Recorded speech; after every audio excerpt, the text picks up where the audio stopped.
இந்த வீடியோவில் நம்ம என்ன பார்க்க போகிறோம்னா, கடகராசிக்காரர்களுக்கு மே 2026 எத்தகைய ஒரு மாதமாக, பலாபலன்கள் நிறைந்த ஒரு மாதமாக இருக்க போகுதுன்னு பார்க்க போகிறோம். சயின்டிஃபிக் வேதிக் அஸ்ட்ராலஜி முறையில் எந்த விதத்திலும் மிகைப்படுத்தாமல், பரிகாரங்கள் அது மாதிரி மூடநம்பிக்கையில் போகாமல், உள்ளது உள்ளவாறு எப்படி ஒரு கிரகம் ஒரு மாதிரியான இடத்துல சஞ்சரிக்கும் பொழுது, பயிற்சி பெறும் பொழுது எது மாதிரி தாக்கத்தை கடகராசிக்காரர்களுக்கு 2026 மே மாதம் கொடுக்க போகிறது அப்படிங்கிறத துல்லியமாக மிகைப்படுத்தாமல் இந்த வீடியோவில் நம்ம பார்க்க போகிறோம். பாருங்கள், கடகராசிக்கு குரு 12ஆம் இடத்திலே நீடித்திருக்கிறார் மாதம் முழுவதும். அதே மாதிரி சனி 9ஆம் இடத்திலும், ராகு 8ஆம் இடத்திலும், கேது 2ஆம் இடத்திலும் நீடித்திருக்கிறார்கள். எந்த வித மாற்றங்களும் மே மாதம் இருக்க போகிறதில்லை. ஜூன் மாதத்துக்கு அப்புறம் ஆகிற குரு பயிற்சி தான் பார்த்திங்கன்னா கடகராசிக்கு ஒரு அற்புதமான ஒரு பயிற்சியாக வந்து ராசிக்குள்ளேயே வரார். அதை அப்போ நம்ம அப்புறம் பார்ப்போம். பட் இந்த மே மாதம் பொறுத்த வரைக்கும் பார்த்திங்கன்னா 12ஆம் இடத்துல குரு இருந்தாலும் வரக்கூடிய ராசிக்குள்ளே வரக்கூடிய பயிற்சிக்கு வேணுங்கிற சில ஃபவுண்டேஷன் விஷயங்களை செய்வாருங்கிறத நம்ம மறந்துடக்கூடாது. ஸோ அடுத்த ஒரு கட்ட நடவடிக்கை நல்ல முன்னேற்றம் அது மாதிரி சில விஷயத்துக்கு வேணுங்கிற அடிப்படையான சில விஷயத்தை கொடுக்கக்கூடிய ஒரு அற்புதமான மாதமாக கடகராசிக்காரர்களுக்கு 2026 மே மாதம் வருகிறது. குறிப்பாக சொல்ல போனால் முதல் 2 வாரம் வந்து ஃபர்ஸ்ட் ஆஃப் ஆஃப் மே மாதம் வந்து செவ்வாய்கிற ராஜயோகாதிபதி சனியோடு சேர்ந்துருக்கிறது கொஞ்சம் தவறு. ஆனால் 3rd and 4th week second of of May மாதம் பாருங்கள், செவ்வாய்ங்கிற ஒரு 10ஆம் இடத்துல திக்பலம் பெறுகிறார். அதாவது நல்லா 10ஆம் இடத்துக்கு வந்து வரும்பொழுது அருமையான விஷயம்.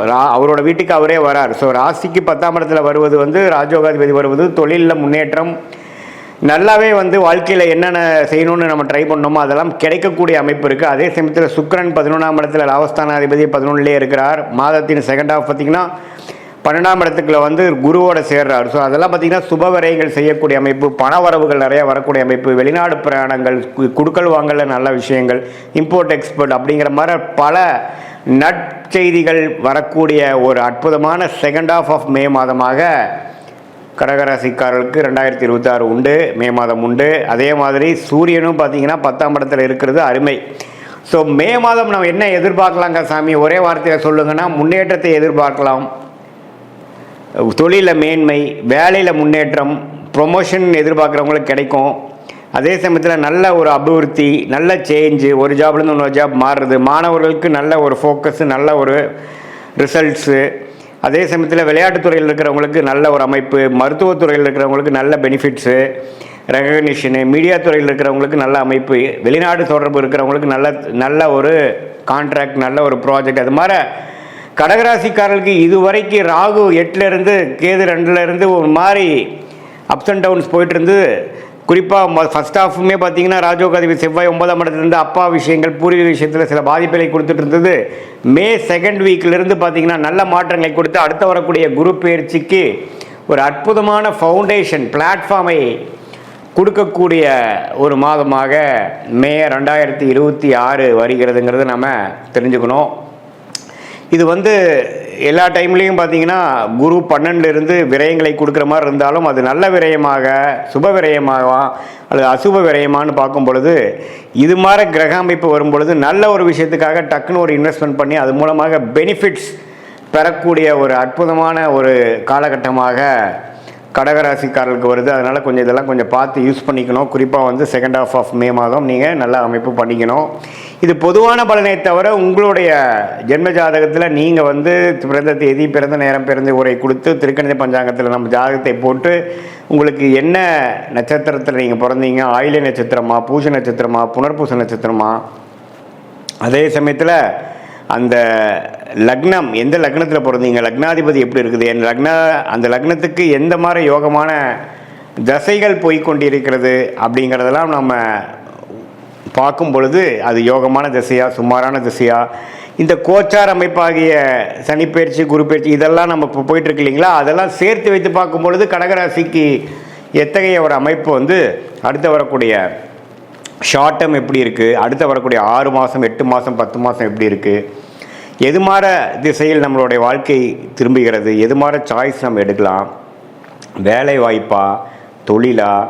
சில பேர்த்துக்குலாம் பார்த்திங்கன்னா வேலைக்கு போகிறது தான் பெஸ்ட்டு, சில பேர்த்துக்கு பார்த்திங்கன்னா தொழில் பண்ணுறது தான் நேச்சுரலாக நல்லா வரும். ஸோ எது மாதிரி அமைப்புகள் அவங்க இருக்காங்க, எந்த பாவம் வந்து வலுத்திருக்கு, எந்த மாதிரி விஷயங்கள் வந்து இருக்குது, திருமணம் வந்து காதல் திருமணமா அல்லது அரேஞ்ச் மேரேஜா, எது மாதிரி டைமில் நடக்கும், லேட் மேரேஜில் நடக்கிற மாதிரி அமைப்பு இருக்கா, அல்லது வந்து கொஞ்சம் ஏர்லியாகவே நடக்குமா? சில பேர்த்துக்குலாம் பார்த்திங்கன்னா வெளிநாடு அமைப்புகள் நிறையா இருக்குது, சில பேர்த்துக்கு பார்த்திங்கன்னா உள்நாட்டிலே ஜெயிக்கக்கூடிய அமைப்புகள் கண்டிப்பாக இருக்குது. ஸோ இதில் வந்து எது மாதிரி விஷயங்கள் அப்படிங்கிறத நீங்கள் பார்த்து அதுக்கு தகுந்த மாதிரி சயின்டிஃபிக் வேதிக் அஸ்ட்ராலஜி முறையில் நீங்கள் எது மாதிரி அமைப்பை கொடுக்குதுங்கிறத பார்த்து நீங்கள் முடிவெடுக்கிற மாதிரி இருந்ததுன்னா ஒரு அற்புதமான ஒரு முடிவுகள். தேவையற்ற நீங்கள் வந்து நமக்கு மனசில் என்ன தோணுதோ அதை செய்யாமல் நமக்கு எந்த விஷயங்கள் காத்து இருக்கிறது, நம்மளுடைய பிராப்தம் என்ன, நம்மளுடைய கர்மா என்ன அப்படிங்கிறத துல்லியமாக மிகைப்படுத்தாமல் இப்படி பண்ணால் பரிகாரம் பண்ணால் சரியாருங்கிற மாதிரி மூட நம்பிக்கைலாம் போகாமல் என்ன காட்டுதுங்கிறத மட்டும் நம்ம சயின்டிஃபிக்காக தெரிந்து கொண்டு அதுக்கு தகுந்த மாதிரி வாழ்க்கை முடிவுகளை வந்து நீங்கள் வந்து கரெக்டாக எடுத்து அதுக்கு தகுந்த மாதிரி நீங்கள் தேவையற்ற பண விரயங்கள், தேவையற்ற சமய விரயங்களை தவிர்த்து அதுக்கு தகுந்த மாதிரி துறைகளில் போய் அதுக்கு தகுந்த மாதிரி படிப்பை செய்து அந்த காலகட்டம் வருவது வரைக்கும் பொறுமையாக இருந்து செயல்படக்கூடிய கடகராசிக்காரர்கள் கண்டிப்பாக பணவரவில் வந்து எந்த விதத்திலையும் குறைவு இல்லாமல், அதே சமயத்தில் வந்த பணத்தை நான் இப்படி விட்டுட்டேங்க சார் அப்படிங்கிற மாதிரி இல்லாமல் எந்த நேரத்தில் எது வரும்பொழுது எது மாதிரி விஷயங்கள் செய்யலாம் அப்படிங்கிறதை நம்ம முதலே நம்ம தெரிந்து கொண்டு, சம்டைம்ஸ் பார்த்திங்கன்னா ஒரு 2-3 வருஷம் ஒருமே நடக்காத மாதிரி இருக்கும். அந்த டைமில் நீங்கள் என்ன போட்டாலும் பார்த்திங்கன்னா பண விரயங்கள் தான் ஆகுமே ஒழிய பணம் வரவு வராது. ஸோ அந்த நேரத்துலலாம் கொஞ்சம் அடக்கி வச்சுட்டு சில நேரத்தில் நீங்கள் ரொம்ப வேகமாக போனீங்கன்னா நல்லா நடக்கும்.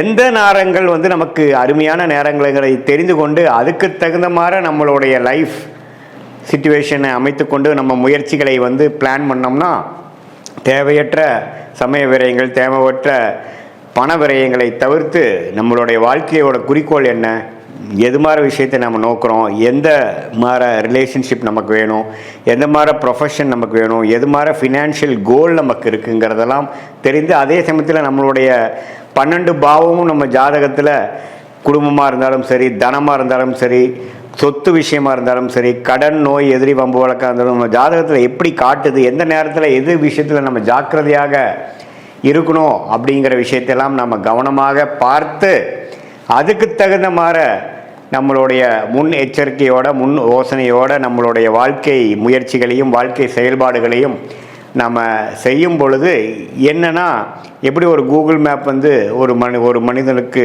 ஒரு இடத்த விட்டு ஒரு இடம் போகும்பொழுது அது எப்படி வழிகாட்டுகிறதோ, எவ்வளோ கிலோமீட்டர் போகணும், எந்த இடத்துல திரும்பணும், எந்த மாதிரி இடத்துல டிராஃபிக் அதிகமாக இருக்குங்கிற மாதிரி விஷயங்களை தெரிந்து அதுக்கு தகுந்த மாதிரி நம்ம ட்ரிப்பை பிளான் பண்ணி நம்ம போகும் இடத்த போய் சேர்றோமோ, அதே மாதிரி இந்திய வேத ஜோதிட அடிப்படையான சயின்டிஃபிக் வேதிக் அஸ்ட்ராலஜி முறையில் பார்த்திங்கன்னா துல்லியமான ஒரு நம்மளோட கர்மா பாத் என்ன அப்படின்னு தெரிஞ்சிட்டோம்னா அதுக்கு தகுந்த மாதிரி நம்மளுடைய ஆக்டிவிட்டீஸை அலைன் பண்ணிட்டோம்னா கண்டிப்பாக தேவையற்ற விரயங்களும் தேவையற்ற மன சங்கடங்களை அவாய்ட் பண்ணி தவிர்த்து வாழ்க்கையில் எளிதில் வெற்றி பெற முடியும் என்று சொல்ல விரும்புகிறேன்.